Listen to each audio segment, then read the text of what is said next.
portion, Zois v'Zois habracha, final Torah portion of the 5 books of Moses. Moshe Rabbeinu, Moses is blessing the 12 tribes of Israel. And we are in chapter 33, verse 18.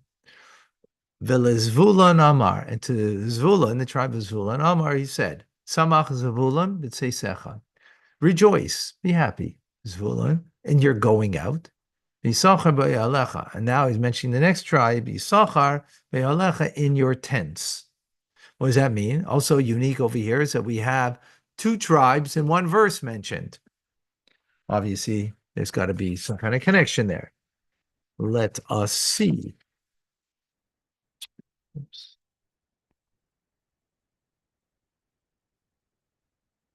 So Rashi in verse 18.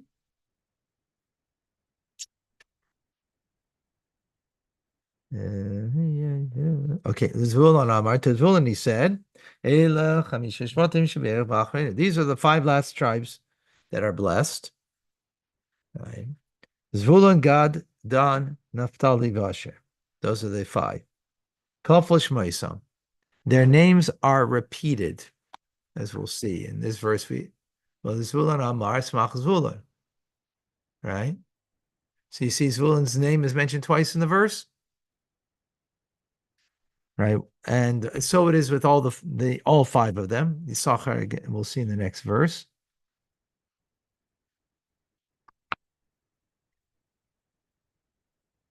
Actually, I don't know. Yisachar doesn't repeat. How many times Repeated means it's repeated once. So, Zvulun v'Yisachar also shutfus.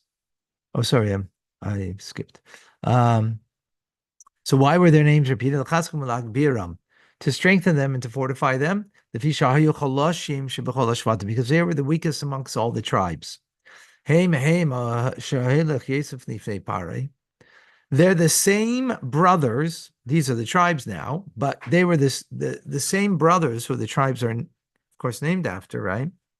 That when Joseph brought before Pharaoh, when Jacob came with all the brothers down to Egypt because of the drought, and they found Yosef to be the second in command, right? Shenamar, as it says in Mikzeh, Achav lakach chamisha anoshim, as part of his brothers, he took 5 men. Which 5 did he take? Why did he choose them? Because they were visibly weaker. That Parah should not appoint them for himself as military officers. Listen, they got Yosef to be the second in command. Now his brothers are coming. So, okay, we'll get them into the army, into his army, and they'll also be of a service to him. So Yosef brought the 5 weakest ones, right? The ones who didn't show the same kind of strength, physical strength, that in order that they should not be drafted into Pharaoh's as military officers. Okay, so those are the same 5 that are weak here too, and therefore they need strengthening. How do they get strengthened? Oh, Rashi said their names are mentioned twice. By mentioning their name twice, that is the blessing that Moshe is giving to them to strengthen them. Okay, Samach, rejoice, Zvulun, in your departure and going out, in Sachar, in your tents. What does that mean? So, first of all, why are they in the same verse together? Zvulun and Sachar also shuvas, because Zvulun and Sachar, they made a partnership. Zvulun dwelled by the seashore. And he went for business, for commerce, on ships, right? And he would earn a profit. But what do we do with the profit? He would support Yisachar with the money that he earned. What did Yisachar do? They would sit in tents and study Torah. And that's why Zvulun comes ahead of Yisachar, even though Zvulun is younger than Yisachar. So Zvulun should go after Yisachar, but he comes first. Why? Sheterasa shel Yisachar, because the Torah of Yisachar, Zvulun Haisa was through Zvulun. Because how were they able to sit and study Torah? Because Zvulun went and did business. He made a profit, and from that profit, he supported their Torah study. So the supporter of Torah study then comes first before the Torah study. Very interesting. Sustenance, exactly. Rejoice in your departure. Succeed. When you depart for trade. Yisachar. Yitzliach succeed. When you're sitting in the tents of Torah. What are they be sitting and doing? They would sit and set leap years and fix the months of the calendar. Right? Because there was no calendar at that time. Right? Because the mitzvah is to sanctify the new month by the sight of witnesses. So they became astrologers. So the sons of Yisachar, they were those who understood how the month should be calculated. Right? They needed to know where the moon was exactly, that when witnesses would come, that they could, check them out and interrogate them properly to make sure that they were giving proper testimony. And the heads were 200. Masayim and Rashi Sanhedrin, 200 heads of the Sanhedrin. That would deal in this according to the times and the leap years that were fixed. Okay. Verse 19. Amim har yikro sham. Amim, they will call people nations. They will call sham to there. Yizvcho zivchei tzedek. They will bring righteous offerings. Kishefa yamim yinaku svune tmuna chel. Kishefa, an abundance. Yamim yinaku. There'll be a nourishment by the seas. In others, the seas will give nourishment. And the treasure hidden in the sand. Let's just learn. We don't need to make guesses over here. If you have a question, is one thing, but to answer, let's learn Rashi for the answer. Okay. Amim, who is these people? Shall shift to Israel, the tribes of Israel. That's what the reference is. Okay. Ha Yikro will call. Now they'll call the people of Israel to the mountain. Lahara Moriah Yasvum, meaning that the Jewish people, they gathered at Mount Moriah, which is where the Ten Commandments was given. Sinai, another name for Sinai. Kol Asifa al Yedei Kriyahi. Every gathering is by calling. Sham Yizbechu Regolim. And there they will, sorry, Har Maria is Jerusalem. I'm sorry. I don't know why I said not Sinai. It's not. It's Jerusalem, where eventually the Holy Temple would be. And there they would slaughter and bring offerings for the festivals. Zivchei Tzedek, offerings of the righteousness. Right? Because those are righteous offerings for the festivals. Usvune Tmuna Chel, and concealed treasures of the sand. What does that mean? Kisui Tmune Chel, the things that are covered by the treasures of the sand, taris, tuna, chilazon, fish, schusis, lavana, and white glass. Hayotzi min hayam, that come from the sea, min achel, and from the sand. And this was in the portion of Zavulun. In other words, they had, I guess, they went on to the boats and they fished, right? And that's where, excuse me. So So yeah, they went on the seas and they I don't know what it means in the sand. They found what's it called? The snails in the sand. That's what it says there. I think so. Moshe Amar b'Masechtas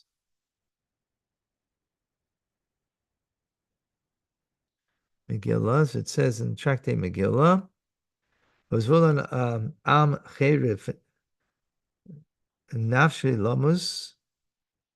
That Zvulun is the people who cast its soul loose to die. I'm not sure what that means. Let's see further. Mishum de Naftali al Mereme Sade. Naftali was in the heights of the field. Haya Misraim Zvulun al Chelkei. Zvulun complained about their portion in the land of Israel, saying, to my brother Naphtali, you gave, who lived in the heights of the field, you gave fields and vineyards.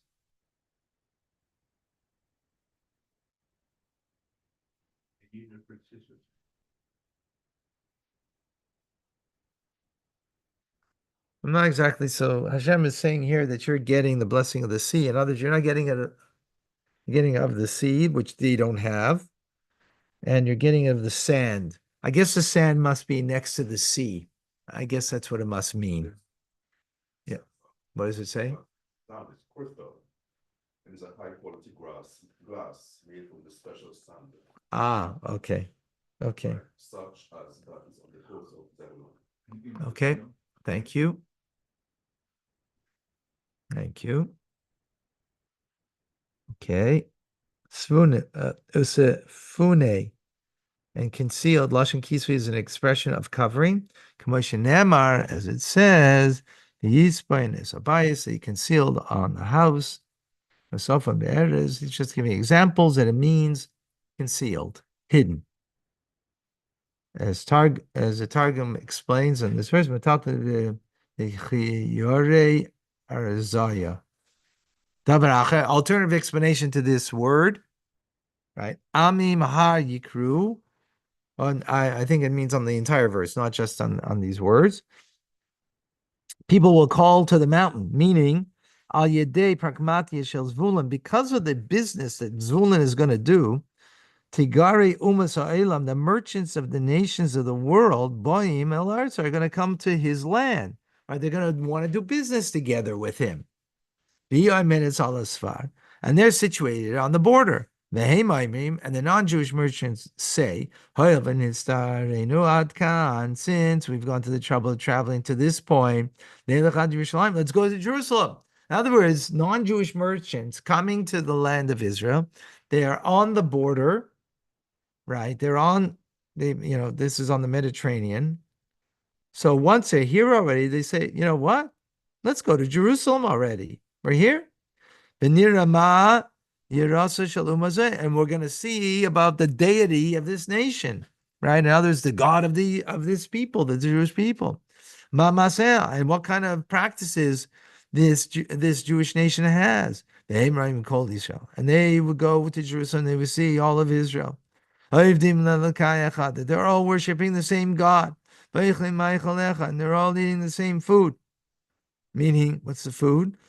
The offerings on the altar, right? They're going to Jerusalem, remember. Going because the nations of the world, the God of this one, like it's not like the God of that one.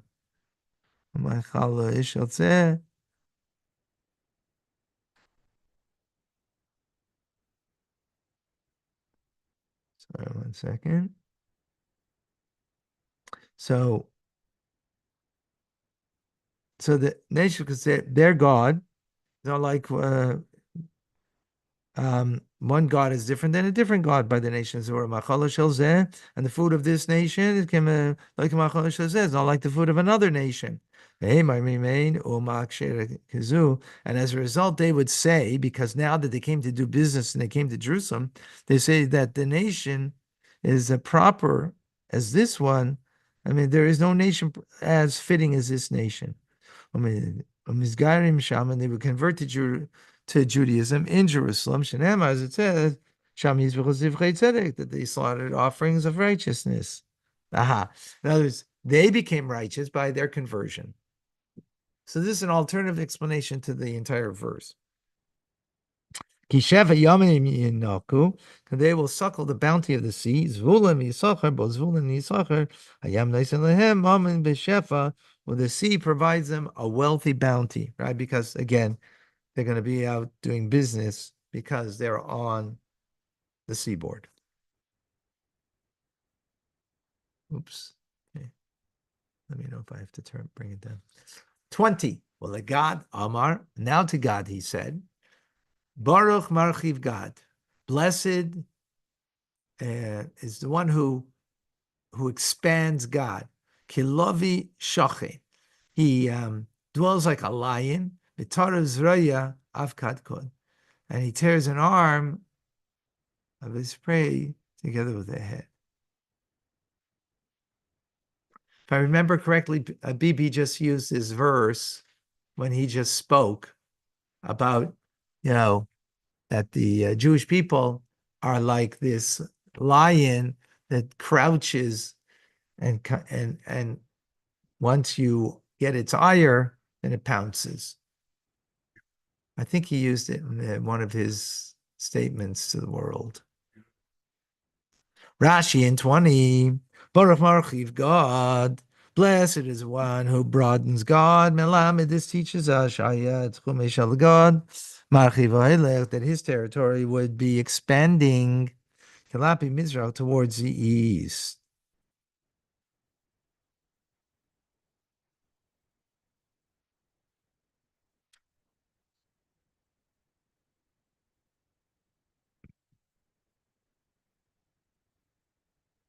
Yeah. Okay.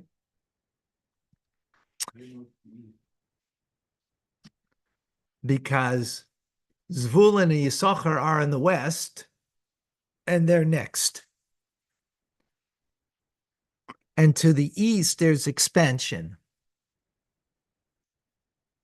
Like, no, that's west. On the other side of the Jordan. They were on the other side of Jordan. Right? Kalavi Shachin, like a lion that dwells, because he was on the border. Therefore, he's compared to a lion. That those who are on the border, they have to be mighty.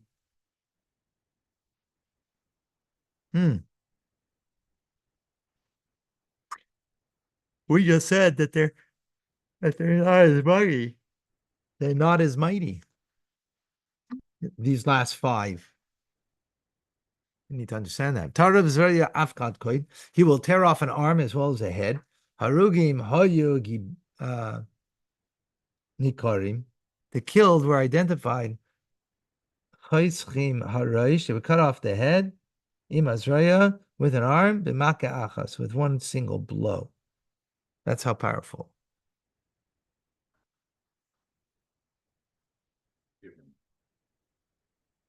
Yeah. And he saw the first portion, his first portion for himself, Sham, Kisham Chalkas Mecheke, because there is the portion of the lawgiver. Sofun, it's hidden. We'll see in a moment, lawgiver, referring to Moshe, right? He's the lawgiver. So, and he saw the first portion for himself, because there is a portion of the lawgiver which is hidden. Meaning, God, remember, he's on Transjordan, right? He's on the Transjordan highway. He's in Transjordan. Who else is in Transjordan? Moshe. He's buried there. Where is he buried? In the portion of God. We'll see in a moment. V'yesei roishei am tzidkas Hashem also mishpatav im Yisrael.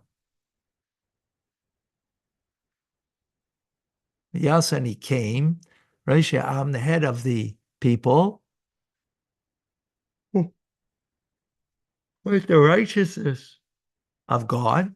He did, and his judgment with Israel. Rashi.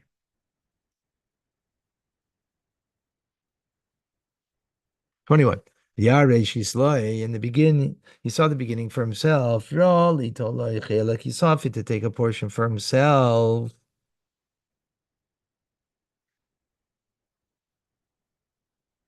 In the land of Sichon and Oig, Shiresh is Kibush Haaretz, which is the beginning of the conquest of the land of Israel.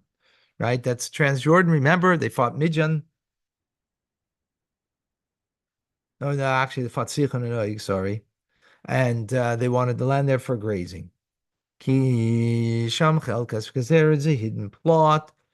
Ki Yada, for he knew Asher Sham Nachalase, that his inheritance would be Chelkas Sada Kvurais, the plot of burial site of the Mechekek, the lawgiver, whom Moshe.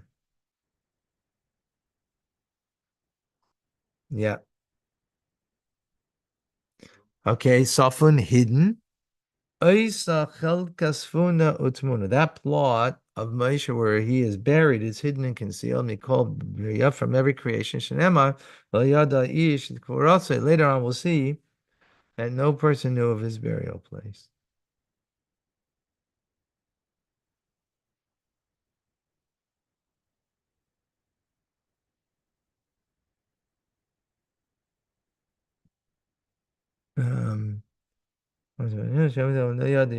Okay. Yeah, he came. God came. I'm the heads of the people. Hey, say we go ahead of those who are going into battle, the Kivashards in the conquest of the land of Israel.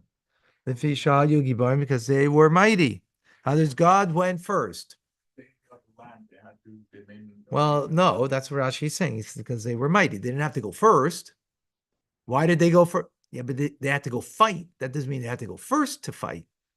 They were supposed to go first to fight because they got the Transjordan. Well, That was the deal. I don't remember that they were first when we said that. We have to take a look. See, that I don't recall. That they had to go and fight. Yes. Chalutzim taver lifnei achechem, as it does say in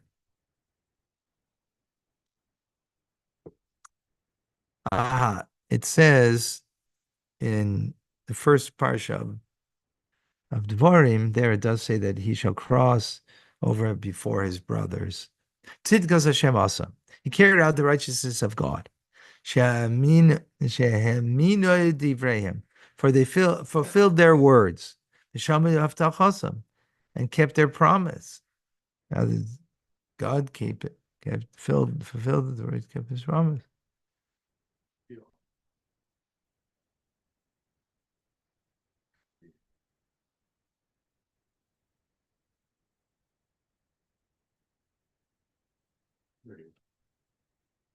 Okay. So they fulfilled their words, and then kept their promise. Labras Yarden, that they would cross the Jordan, until they conquered a portion of the land, which took 14 years. Another explanation: what does it mean? They did God's righteousness. God, right? Yasev Reisham, he became the heads of the people. Because of Hashem also, and he carried out the righteousness of Hashem. This is referring to Moshe. In other words, Moshe did righteous, not that God did righteous. Two different explanations on the same words. Okay. Oh, that was it. Yeah, stayed there for 7 years. 14. 7 to fight and 7 to divide. Okay. All right.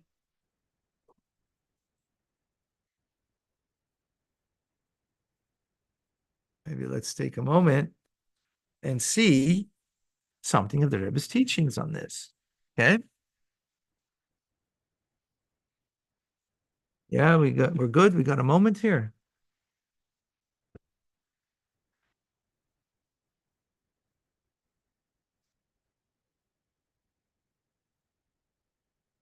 Okay. You ready?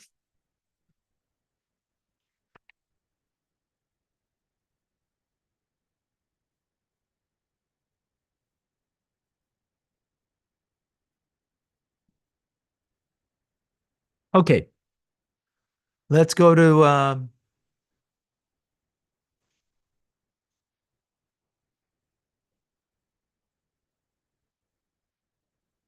remember we said over here Zvulun,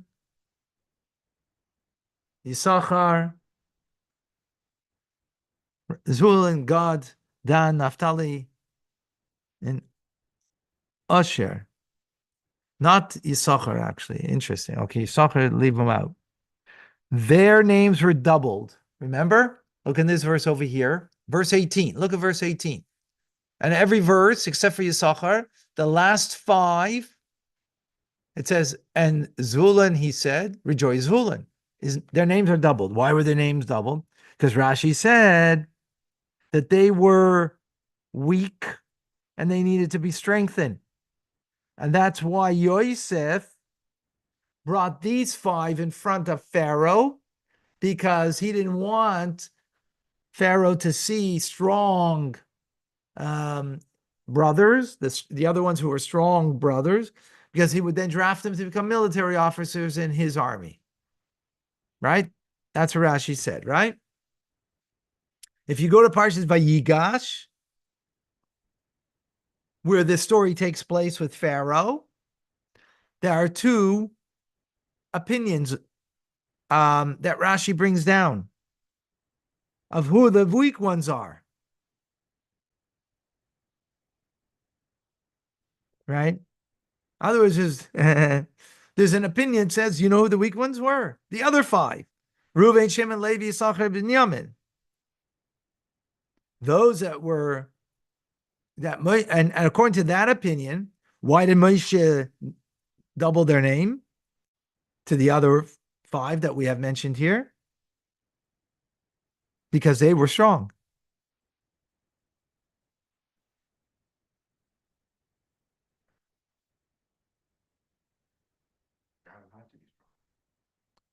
No, well, it's not based on that.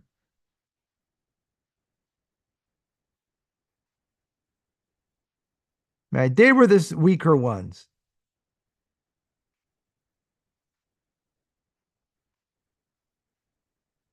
Right?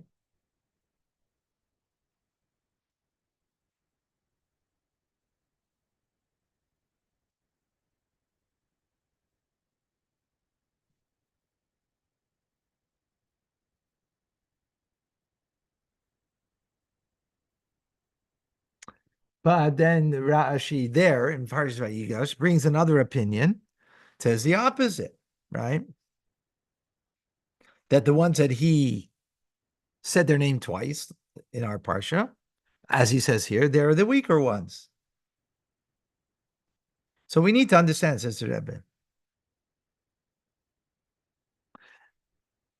In our Parsha, he only brings the one opinion, right? What we just learned here. He didn't bring two opinions, as he did in Parshas Vayigash. Why? Why there he brings two opinions? Here he only brings the one opinion.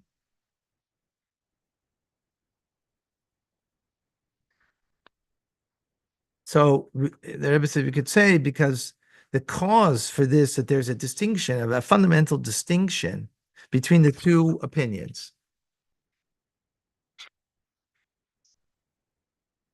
According to the opinion that the weak tribes were those that Moshe doubled their names, right? Which is in our parsha that he goes, right? We can understand why he doubled their names, because that's part of the blessing. Doubling the name is giving you more power. Because they're weak, Moshe is giving them a blessing over here.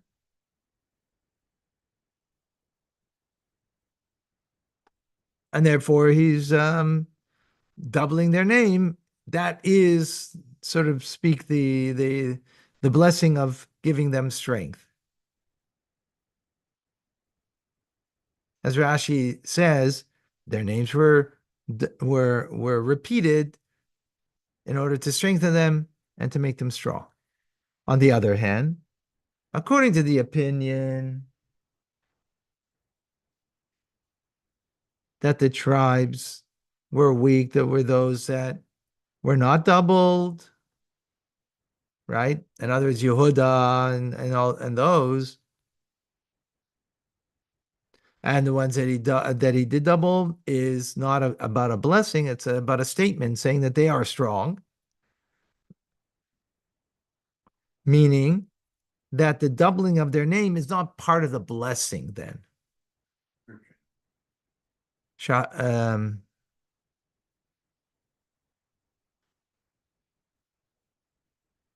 right? Because they were strong, they didn't necessitate additional blessing to strengthen them.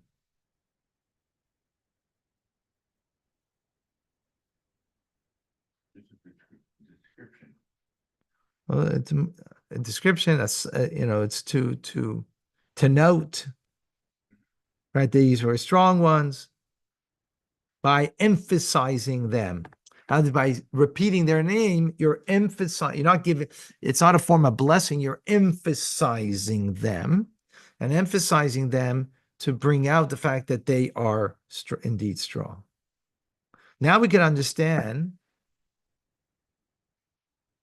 why it's better the second opinion in our parsha that's all he brings, because in our parsha, remember Rashi is explaining the simple meaning of the verse, right?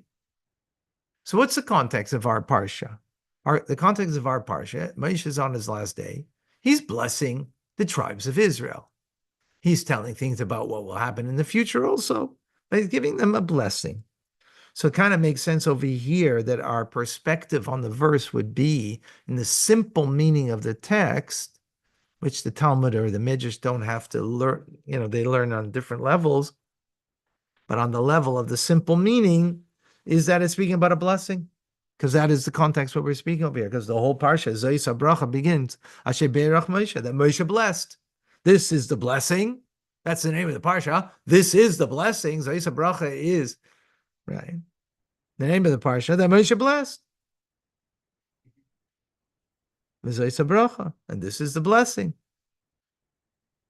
Mm-hmm.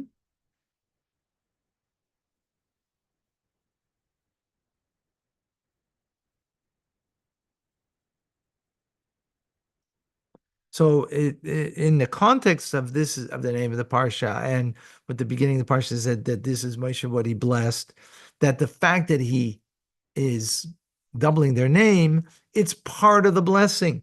Everything here is part of the blessing. So therefore, it's more fitting to give just that opinion. Okay, interesting.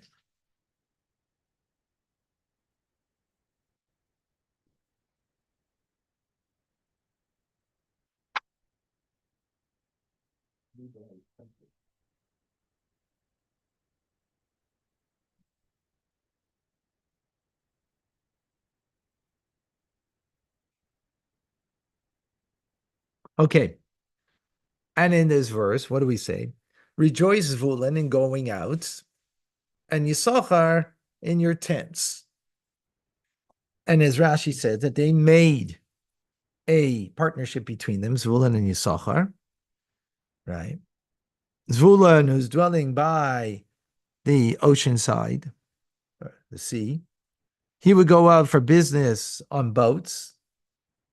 He would, gain wealth, and he would give it into the mouth of Yisachar, meaning they would give them to sustain them.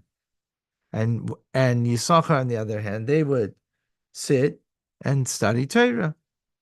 That's why Zvulun comes first, even though Zvulun is born after Yisachar. So in age order, Yisachar should be getting the blessing first.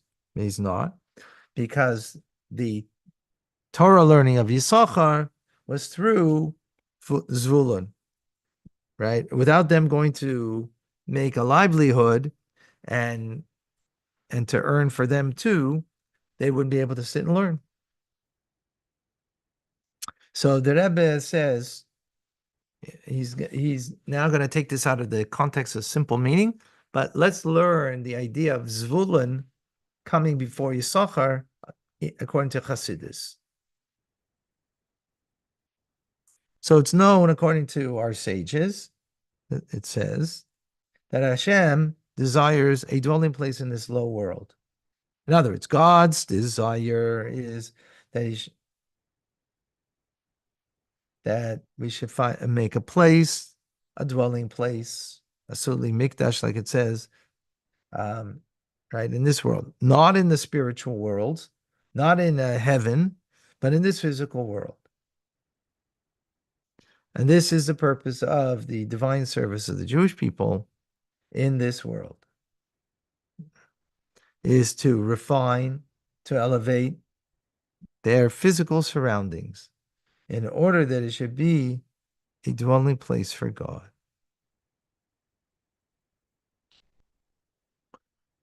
So this divine service of making dwelling place for God in this world is hinted in the word of Zvulun. Zvulun comes to the word Beis Zvul.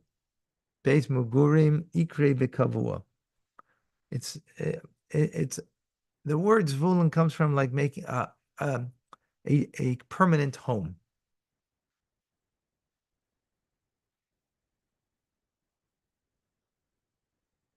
That's how Rashi actually explains the name Zvulun when he was born, right? When he was born, this is how he explains the name. It means a permanent residence. Why? Because this is the point, to make a dwelling place, a residence for God. Right?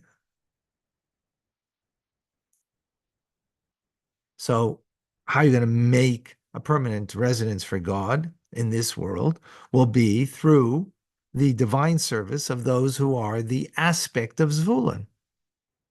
In other words, those who are business people, those who go out and deal in a physical world.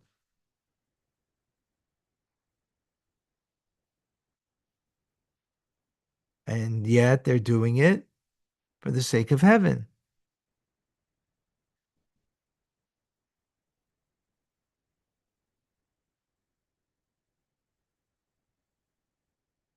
Okay. Yeah. So that they use a physical world in order to elevate it for the sake of heaven, in order that you could, study Torah and do mitzvahs. And that's why Zvulun comes first, who exemplifies the businessman, to Yisachar, who is the one who sits and learns.